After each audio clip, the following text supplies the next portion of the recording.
देखिए, बहुत दुखद है। मैंने पहले भी अपने शब्दों में ये कहा था 29 तारीख को।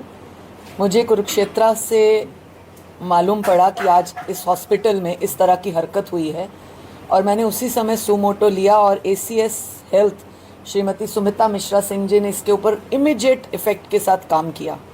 मैं उनका धन्यवाद करती हूँ और ऐसे में हमेशा करूँगी जहाँ बेटियों की सुरक्षा और असमत का सवाल होगा।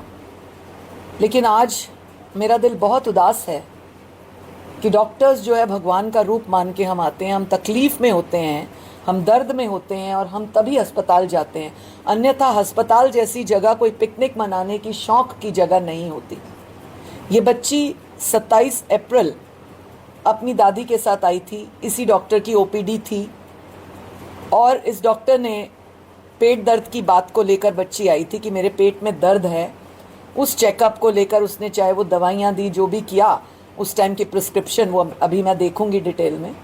परंतु उस समय इस बच्ची को 100 रुपये दिए कि तेरी माँ नहीं है तो ये ले, कुछ खा लेना। ये किस बात का सबूत है? क्या दिखाता है? क्या ये डॉक्टर्स 100-100, 200, 400 देते रहते हैं? मैंने नहीं देखा आज तक। जिसको भी सोशल वर्क करना होता है वो उसकी दवाई फ्री कराता है, ट्रीटमेंट कराता है। एक एक्सरे तो कराते नहीं है फ्री ये सरकारी हॉस्पिटल के doctors. Everybody is not like that, exceptions होते हैं, दयावान लोग होते हैं। लेकिन ऐसा क्या था? फिर उसके बाद 8 दिन तक तब भी ये दाखिल रही। अब जब 29 मई को इस बच्ची को फिर से तकलीफ़ हुई तो डॉक्टर ने चेक किया। पहली बार में ही जब बुलाया और पूछा तुम्हारे तो पहले भी था ना दर्द? हाँ जी था।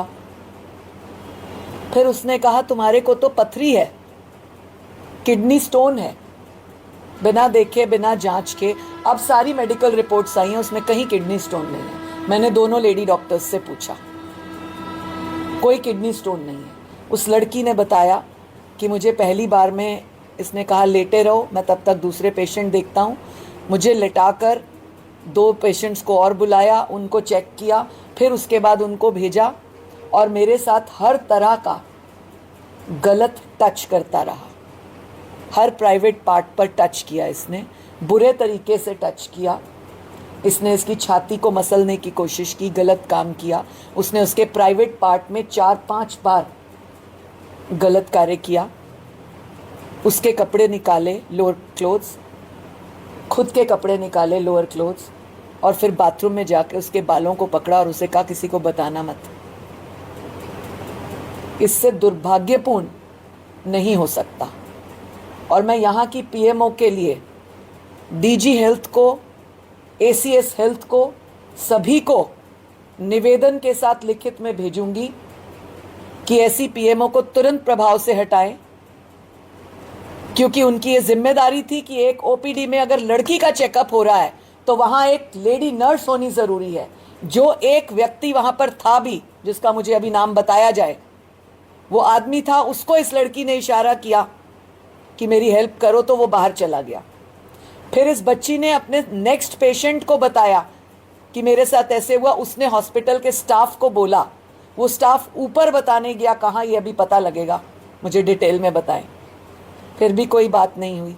उस व्यक्ति ने 4 बार 10-10 मिनट के बाद आके इस लड़की को चेक किया और फिडलिंग की, बैड फिडलिंग की, जिस वजह से लड़की की एक्सेस ब्लीडिंग स्टार्ट हो गई। और उस लड़की की अभी 2 दिन से ब्लीडिंग कम है और वो इतने ट्रॉमा में है। और बार बार उससे पूछ लेना तेरी मम्मी नहीं है, तेरे साथ कौन आया है, तेरी दादी आई है। और उसके पिता की खुद तबीयत खराब थी, उनको कहा कि आप जाइए, मैं बच्ची को देखता हूँ, आप अपने चेकअप करा के लाओ। जब एक बच्ची के साथ एक पिता आया है, आप उसको ऐसे बोलेंगे? आप या मैं, मीडिया वाले, डॉक्टर्स, नर्सेज, ऑफिसर्स, कोई भी जब अस्पताल जाता है, जो उसके साथ जाता है, क्या उसको बाहर भेज दिया जाता है? अगर लेडी गई है तो लेडी नर्स को बुलाया जाता है। अगर जेंट्स हस्बैंड साथ है तो, वैसे तो हस्बैंड भी मना नहीं होता।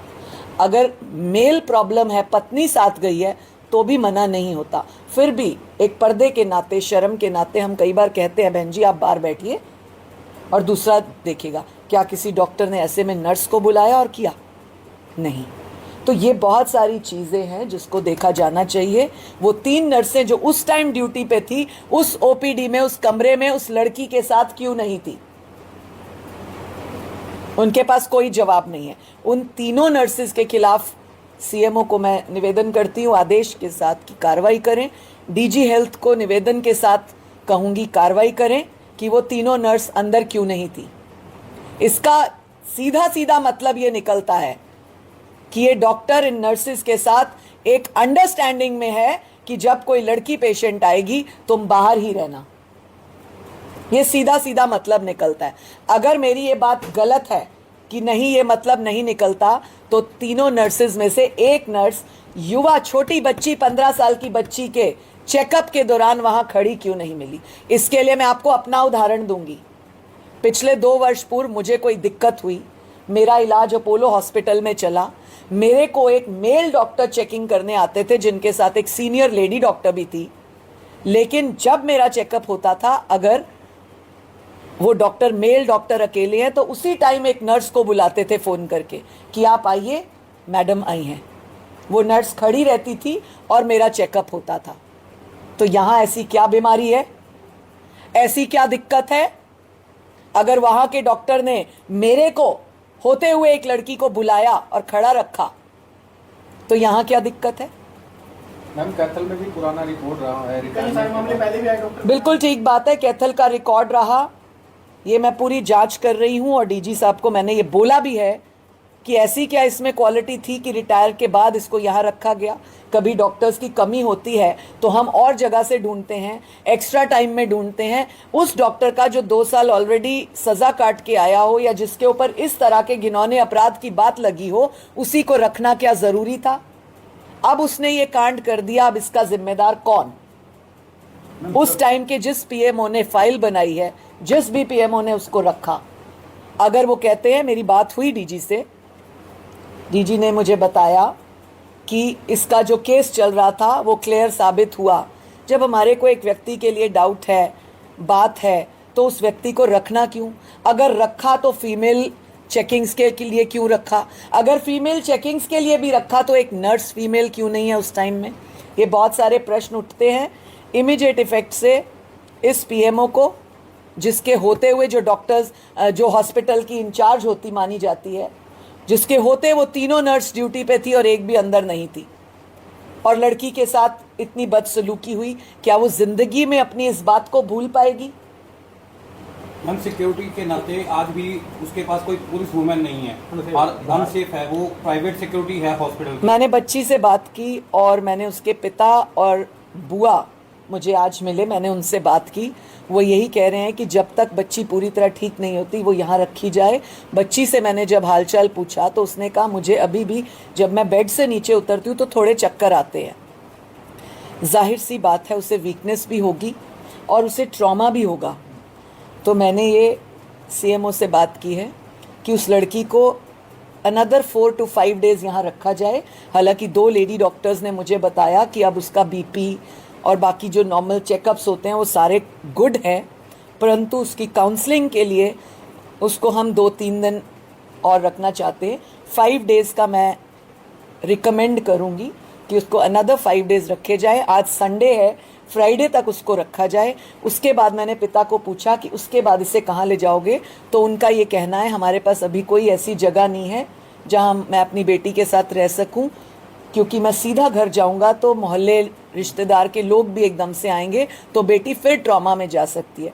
उसके लिए महिला आयोग विचार कर रहा है कि 4-5 दिन और लड़की को कहाँ रखा जाए जहाँ उसका हम काउंसलिंग कर सके, ताकि वो इस ट्रॉमा से बाहर आए। वो हम विचार करेंगे और आपको बताएंगे। बहन जी, आप डॉक्टर जेल में है, क्या वहाँ उसको वीआईपी ट्रीटमेंट ना मिल सके? कोई लेटर आप लिखोगे? नहीं, उसको वीआईपी ट्रीटमेंट क्यों मिलेगा? नहीं, अंदर कुछ ऐसा नहीं, मैं विजिट भी करूंगी जेल का। जी। मैं विजिट करूंगी जेल का, और उसे अगर कोई वीआईपी ट्रीटमेंट मिल रहा है तो मैं उस जेल सुप्रिटेंडेंट को गलत ठहराऊंगी। इसलिए पहले से ही मेरा मैसेज चला जाए कि कोई वीआईपी कोई उसने बहुत अच्छा कार्य नहीं किया, घिनौनी हरकत की है, घिनौनी हरकत की है उसने। मैं माननीय मुख्यमंत्री जी से, अपनी हेल्थ मिनिस्टर आरती राव जी से, अपनी एसीएस सुमिता मिश्रा सिंह जी से और डीजी हेल्थ से भी निवेदन करती हूँ कि उसको ऐसा कोई ट्रीटमेंट वहाँ नहीं दिया जाए, ऐसा वो भी लिखित भेजें। मैम बहुत सारे महिला संगठन हैं इसमें जो डॉक्टर की फांसी की मांग कर रही हैं, महिलाओं की किस तरह से? मैं एक बार इस केस को और गहराई से स्टडी करूंगी, लेकिन जितना भी अपराध इसने किया है वो महा अपराध है और उसको कड़ी से कड़ी सजा मिलनी चाहिए, कड़ी से कड़ी। सॉरी, सिक्योरिटी क्या है यहाँ लड़की? यहाँ की आपने मेरे ध्यान में संज्ञान में अभी डाला है, मैं उसके लिए बात करूंगी। जैसे ये मामला यहाँ पर भी जाएगा मामला, ऐसे मैं निवेदन करती हूँ अभी यहाँ के एसपी साहब से कि इस बच्ची को एक सिक्योरिटी जब तक ये हॉस्पिटल में है वो पूरे दिन की दी यहाँ जाए। से जाने के बाद भी लड़की की जान को तो खतरा बना रहेगा मैम। बिल्कुल खतरा नहीं है, अभी उस डॉक्टर को अपना सोचना होगा जिसने ऐसा अपराध किया है। तो बहन जी, और डॉक्टरों के लिए क्या संदेश है कि ऐसे कोई डॉक्टर ना बच्चों के साथ करे? तो आम देखिए, ये तो एक बहुत ही सिस्टमैटिक बात है कि अगर कोई फीमेल पेशेंट है तो उसके लिए एक फीमेल स्टाफ होना बहुत ज़रूरी है। कपड़े चेंज होते हैं, देखना होता है, कई चीज़ें होती हैं।